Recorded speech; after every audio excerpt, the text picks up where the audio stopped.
नमस्कार दोस्तों, स्वागत है आपका अपने चैनल ब्रेव ट्रेडर में। How to become profitable trader series का ये चौथा वीडियो है, जिसमें हम बात करेंगे माइंडसेट के बारे में कि आखिर माइंडसेट होता क्या है। लोग बोलते तो हैं कि ट्रेडिंग में 80% माइंडसेट है, 80% माइंडसेट है, 20% चार्ट है, एनालिसिस है, प्राइस एक्शन है, एक्सवाइजेड है और 80% माइंडसेट है। लेकिन कभी किसी ने ये नहीं डिफिनेशन दिया कि आखिर माइंडसेट है क्या, आखिर माइंडसेट होता क्या है, हम कैसे अपना माइंडसेट को स्ट्रॉन्ग कर सकते हैं, आखिर वो प्रोसेस क्या है। ये कह देने मात्र से कि माइंडसेट स्ट्रॉन्ग कर लो आप प्रॉफिटेबल हो जाओगे, पॉसिबल नहीं है। क्योंकि हर चीज़ का एक प्रोसेस है, ट्रेडिंग का भी एक प्रोसेस होता है। कोई नया ट्रेडर आता है ट्रेडिंग में, तो एक होप लेके आता है कि यहाँ से मैं जो हूँ कुछ पैसे कमा के जाऊँगा।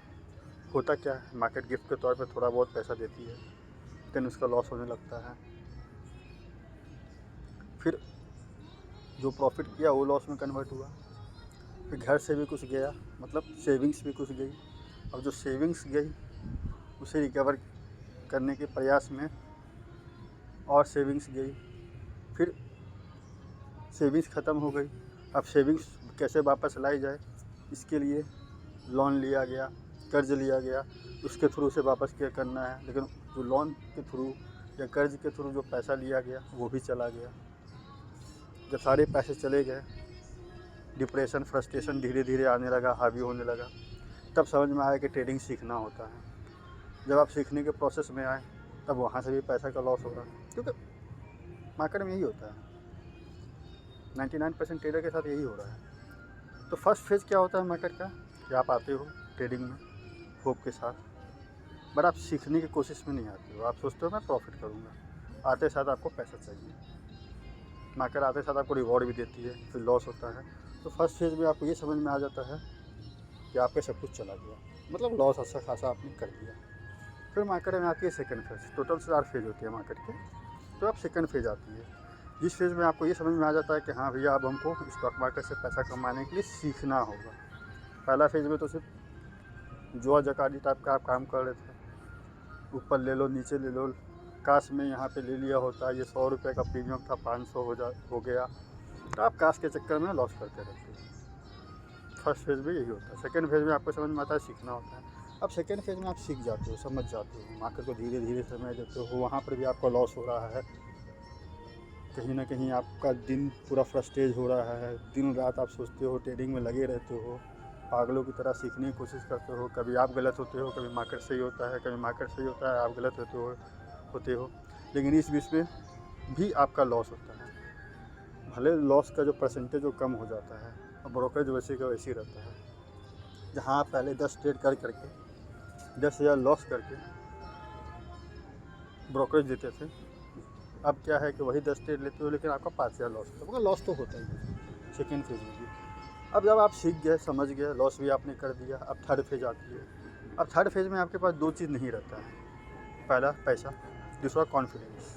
क्योंकि आप सीख चुके हो, समझ चुके, फिर भी आप पैसा नहीं कमाए। अब यहाँ पे आपका असली जंग चालू होता है, और वो जंग चालू होता है मार्केट के साथ, जिसमें आप मार्केट के साथ सिर्फ लड़ते हो। आपका नॉलेज आ चुका है, समझिएगा बात, नॉलेज आ चुका है, मगर कॉन्फिडेंस जा चुका है, पैसा जा चुका है। तो नॉलेज आ चुका है, यही वजह है कि आप तीसरे फेज़ में हो। और जब आप तीसरे फेज़ में हो, तो ये मानिए कि आपका बड़ा लॉस नहीं हो रहा है, लेकिन आप प्रॉफिट भी नहीं कर पा रहे हो। आज लॉस होता है, 2 दिन लॉस हुआ, 2 दिन प्रॉफिट हुआ, लॉस को आपने रिकवर किया, फिर अगेन लॉस हो गया, फिर आपने लॉस रिकवर किया, फिर अगेन लॉस हो गया, फिर आपने लॉस रिकवर किया। पहले का लॉस भूल जाइए, जो करंट सिनारियो में जो लॉस हो रहा है उसकी मैं बात कर रहा हूँ, प्रेजेंट सिनारियो की। पहले का तो लॉस आपने कर ही लिया है बहुत बड़ा, उसको आप भूल जाइए। कोई रिकवर होने का नाम भी ले रहा है, नहीं ले रहा है। करंट सिनारियो में आपका लॉस हो रहा है, प्रॉफिट में कन्वर्ट कर रहे हो, लेकिन आप जीत नहीं पा रहे हो मार्केट से। और एंड में आप देख रहे हो क्या, कि इस बीच में आपका ब्रोकरेज जा रहा है। एंड ऑफ द टाइम क्या हो रहा है कि आप मार्केट से तो पैसा लॉस नहीं कर रहे हो, ट्रेडिंग के माध्यम से तो आप लॉस नहीं कर रहे हो मंथ एंड में, लेकिन जो भी आपका लॉस हो रहा है ब्रोकरेज के थ्रू हो रहा है। और मानिए ना मानिए, 60% ट्रेडर फर्स्ट फेज़ में ही आउट हो जाते हैं और सेकेंड फेज़ में इंटर ही नहीं करते हैं। फिर जो बचे हुए 40% ट्रेडर हैं, उसमें से 50% ट्रेडर सेकेंड फेज़ में आउट हो जाते हैं और थर्ड फेज़ में नहीं आते हैं। ठीक है, अब जो बचे हुए जो 50% ट्रेडर हैं जो कि सेकेंड फेज़ को भी पार कर लेते हैं, थर्ड फेज़ में आते हैं, वही ट्रेडर में से 25% जो है, जो समझ के चलिए फर्स्ट 100% में से 60% और हो जाते हैं फर्स्ट फेज़ में। उसके बाद बचते हैं 40% जो कि सेकंड फेज़ में आते हैं। उस 40% में से 50% और हो जाते हैं सेकंड फेज़ में। अब जो बचे हुए जो 50% है वो आते हैं थर्ड फेज़ में, जहां उनका लड़ाई एक्चुअल में मार्केट के साथ हो रहा होता है और उनको ये समझने में उनका थर्ड फेज़ निकल जाता है कि एक्चुअल में लड़ाई मार्केट से नहीं, बल्कि एक्चुअल में लड़ाई आपसे है। आप सोच के चलते हो, क्योंकि थर्ड फेज़ कितना लंबा होगा वो डिसीजन आपके इस बात पे टिका होता है कि आप कितना जल्दी अंडरस्टैंड कर लेते हो कि ये लड़ाई मार्केट के साथ नहीं बल्कि आपके खुद के साथ है।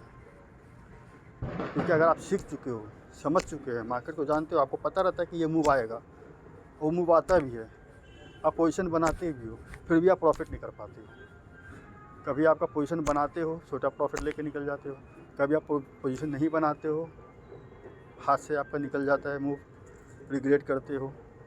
कभी आप पोजीशन बनाते हो, एसएल हिट हो जाता है तो रिग्रेट करते हो। थर्ड फेज़ में सबसे ज़्यादा रिग्रेशन होता है, ये बात मान के चलिए, क्योंकि फर्स्ट फेज़ में रिग्रेशन नहीं, उस समय ईगो काम करता है। आपके पास पैसा होता है, आप ईगो में काम करते हैं। सेकेंड फेज़ में आप नॉर्मल हो जाते हैं, लेकिन थर्ड फेज़ जो आती है ना, उसमें आपका सिर्फ और सिर्फ रिग्रेट होती है।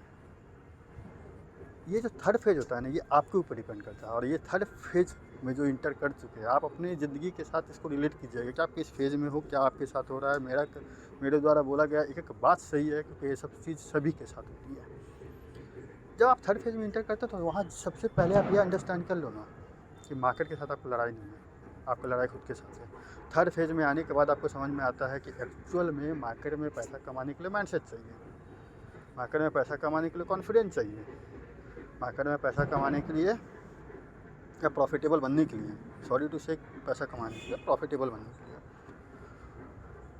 माइंडसेट चाहिए, डिसिप्लिन चाहिए, एटीट्यूड चाहिए, मोस्ट ऑफ द सबसे इम्पॉर्टेंट चीज़ है पेशेंस चाहिए। क्योंकि सही चीज़ होने से पहले आप ऑलरेडी अगर गलत कर दोगे तो आप उस सही चीज़ को कर नहीं पाओगे।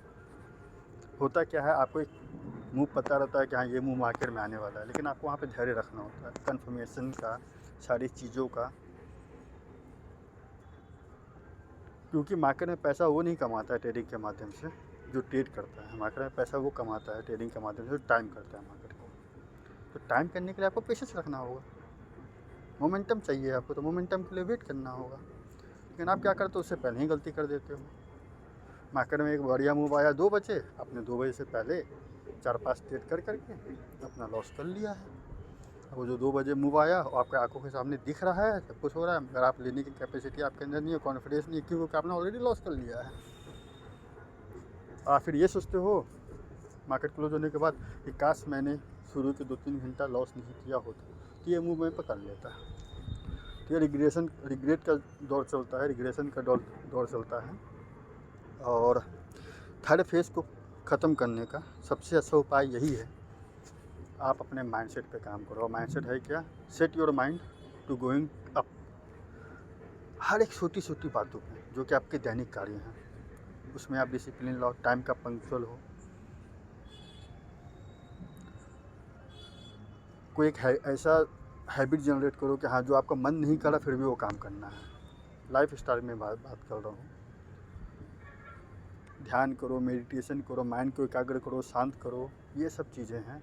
लर्निंग लो, पढ़ो, समझो, अपने आप पे काम करो कि मैं कहाँ गलती कर रहा हूँ, क्या ऐसा मैं मिस्टेक कर रहा हूँ जहाँ पे मुझे नहीं करना चाहिए।